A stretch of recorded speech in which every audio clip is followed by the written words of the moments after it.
सरपंच मंगेश साबळे यांना शहर पोलिसांनी तडीपारीची नोटीस बजावली आहे। ही नोटीस बजावताना त्यांनी अशी तकलादू कारणे दिली आहेत की सारे चक्रावून गेले आहेत। जनतेच्या प्रश्नांसाठी गावासाठी आजवर खस्ता खाल्लेल्या आपल्या सरपंचाला वाचविण्यासाठी अवघे गाव आता आक्रमक झाल्याचे पाहायला मिळत आहे। त्यांनी वडोद बाजार पोलीस ठाणे गाठून साबळे यांच्यावर बालंड आणणारे कोण दोन तक्रारदार आहेत ते समोर आणण्याची मागणी केली आहे।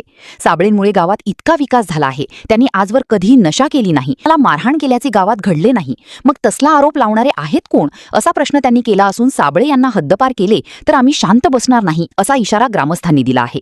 त्यामुळे हे प्रकरण अधिकच तणावपूर्व बनण्याची शक्यता निर्माण झाली आहे। माननीय पोलीस निरीक्षक साहेब, पोलीस स्टेशन वडोद बाजार महोदय, आम्ही सर्व गावकरी आज दिनांक 18/8/2026 रोजी आपणास विनंती करीत आहे की सिटी चौक पोलीस स्टेशनने आमच्या गावचे सरपंच मंगेश साबळे यांच्या विरुद्ध 2 वर्ष जालना व छत्रपती संभाजीनगर या जिल्ह्यातून कलम 56A आणि B अन्वये नोटीस बजावली आहे।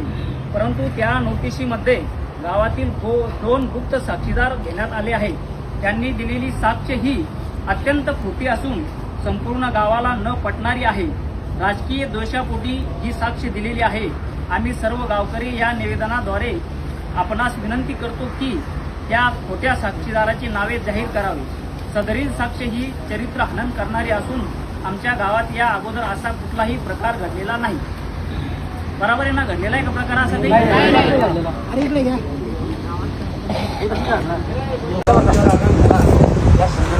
मला विनंती करायला, कारण जशा ग्रामपंचायत ओपन झाल्या तेव्हापासून आजपर्यंत मी सुद्धा 10 वर्ष ग्रामपंचायतीमध्ये राहिलो, अनेक जण राहिले, परंतु इतका विकास आमच्या गावाचा कधी झाला नाही। ही पहिली वेळ आहे की बा ह्या मुलामुळे एवढे सरपंच झाले आणि एवढ्या मोठ्या गावाचा विकास चांगला झाला, याच्यापासून सगळ्या गावाला सुविधा भेटली।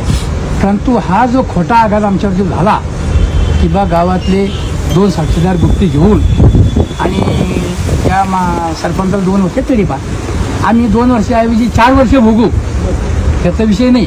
परंतु आम्हाला जे गावातले 2 गुप्ती जे साक्षीदार आहे ते आमच्या समोर आल्याशिवाय आम्ही शांत बसणार नाही। दुसरी गोष्ट अशी, आज नुसती आपली ही झलक आहे, आम्ही तुमच्या समोर जे आलो ना नुसती ही झलक दाखवली, पण हा जर सरपंच जर तडीपार झाला तर आम्ही कोर्टाचे दारं, त्या पोलीस स्टेशनचे दारं ठोठवले आणि